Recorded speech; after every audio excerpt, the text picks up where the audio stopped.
Hello and welcome to the ESTEST patch preview. This video is going to show some of the major changes going into version 1.3 of the ESTEST software.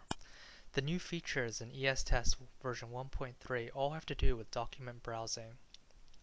In ESTEST, a simulation document can be assigned an identifier that looks a lot like a file path expression, with directory names separated by the / character and a file name at the end.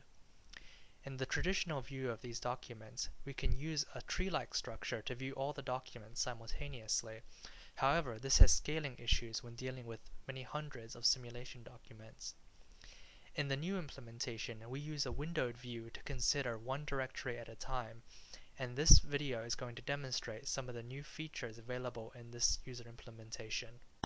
So here we have a view of the ESTEST account manager in which we can see the view of files in a tree-like structure like we're used to, and we can click down to navigate the directories and access the files. However, this can become exceedingly slow if we have many hundreds of files, and especially if we need to reload this page many times. The new directory navigation user interface can be accessed by clicking on this button, Open File Browser, which will open a new window showing a display of our directories and files as icons.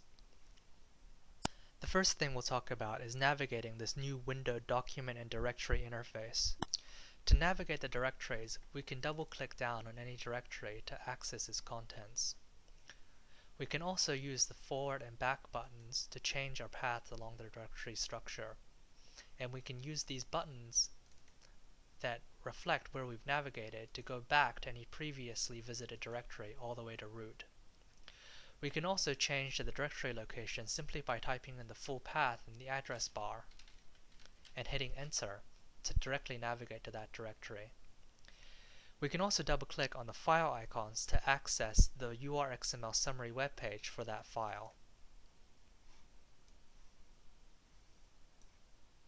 This new user interface also implements a better way of uploading simulation documents directly to a directory location, while still maintaining the original structure of the upload itself.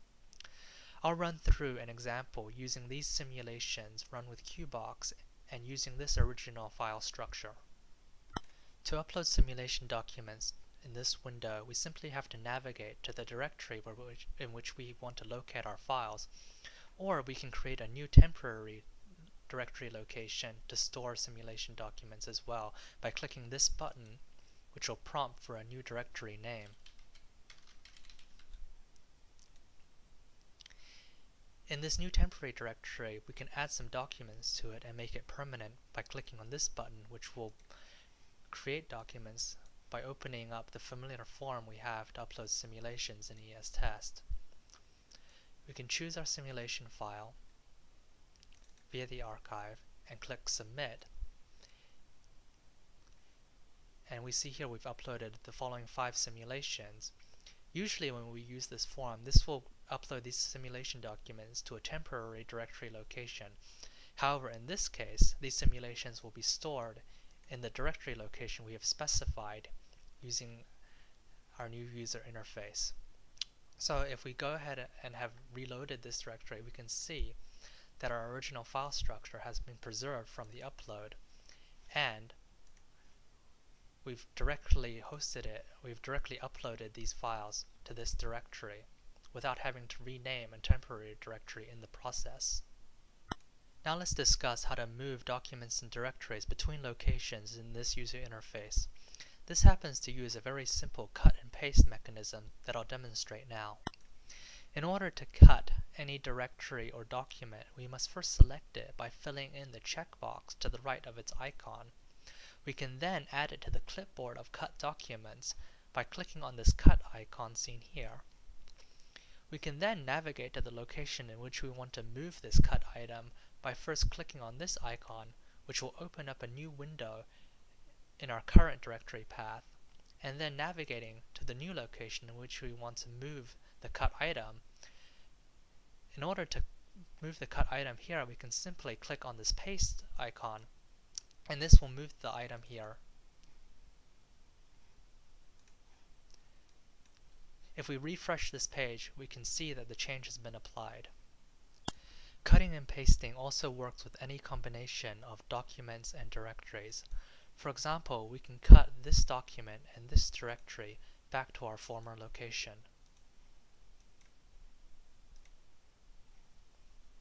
Again, we can refresh to see that the change has been applied. Renaming documents and directories is also a simple matter in this new user interface. Simply double-click on the name of a document or directory to give it a new name. Hit Enter or click away from the name to confirm the rename, or hit Escape to cancel the rename operation. Let's see what I just said about renaming in action. I can double-click on a document name to bring up an input for its new name. Hitting Enter or clicking away from the input will confirm the rename. This can also be done for directories in exactly the same way.